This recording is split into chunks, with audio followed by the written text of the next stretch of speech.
you feeling? Good, better than I was last week at this time, so that's improvement. Got to get out on the practice field, do some stuff today. So yeah, but improvement. Obviously, Wyatt was able to get back there in the last couple of days. Just what kind of a boost could that be if he's able to get out there? Yeah, big. It's been good to see him. He's attacked rehab. Um, you know, really just putting his whole foot forward to try and get out there and play for us. Obviously Tevin's been banged up as well, so it's a big boost. I mean, we're trying to get the run game going. We're trying to protect. So anytime we can get good linemen back, it helps us a lot. You were talking yesterday about all the six-man boxes, or six-man you guys are facing, how difficult that is when you're trying to block all of you guys one-on-one. So how much of an issue has that been, and what's the recipe to beat that? Yeah, we've had a lot of loaded looks. Really, it comes down to execution. Like, you watch the tape, and at the end of the day, it's like, if we make that block a little bit better, like we have a chance to be a little more. There's some scheme stuff, obviously, that you get beat on every once in a while, but at the end of the day, it's like we have to execute the blocks and we have to make those plays. And when it is a lot of one-on-ones and you're not getting as many double teams, then the execution becomes even more important. You guys always say, you have 10 guys doing it right and one makes a mistake. So my question is, do good teams overcome those situations? Sometimes, for sure. I mean, there's good teams. There's some great players in this league that can make plays no matter what. But a lot of times, those teams are executing at a higher level. Like when we were successful in our playoff runs and our more successful seasons, I think we're executing at a higher level, and there's just more efficiency, more big plays. All those things add up over time, and when you can't get the run game going early, then you have to pass, and they can pin their ears back. It's not a recipe for success with such a young offense. Quinshawn has been taking some heat that I've seen just on social media lately for his average not being what it was earlier in the season. But to what do you attribute some of that? Yeah, it's the whole offense, right? Like, Quinshawn is still the same runner he was early in the season, so he, if we give him a lane, he's going to make plays for us, and I think we just have to continue to execute. And I think getting a little rut sometimes, like, are we going to see it? Are we going to see it? And if we can get one to break this week or get a good play, I think you get right back on track. And so last couple weeks have been tough, but he's worked just as hard, and he's put his head down, and the guy wants to be great, so I'm not worried about a couple weeks sample size with him. Joel, how have you seen Shador just improve when it comes to seeing certain looks? The Bears showed a lot of like simulated pressures and drop in the coverage, and sort of communicating some of those things to you guys. Yeah, it's difficult. I mean, this league is tough. The Bears did a great job.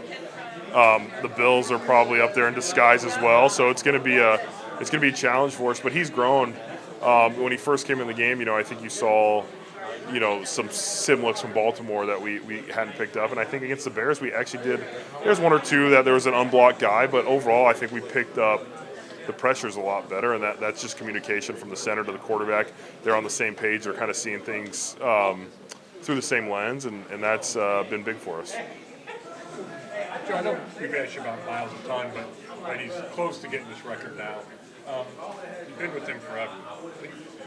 What kind of amazing is it, I guess, about him as a player, being around him all the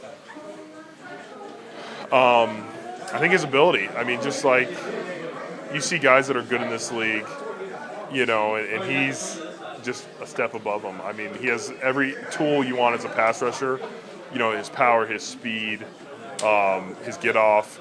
I think his ability to bend is underrated. Like his ankle flexion, which is real nerding out O-line, D-line stuff, but his ankle flexion where he can bend and turn the corner is unmatched at his size. Like there's guys that can do it at 240 pounds, but he does it at 80 pounds. And so like it's just a different person playing this game, and he's been successful this year. And to be fair, like if you want to look at big picture, our game scripts, how many pass attempts they've gone against, it's actually not even it's even more impressive than what the stats show. I think he's been unbelievable this year, and hopefully he can get a few and get the sack record.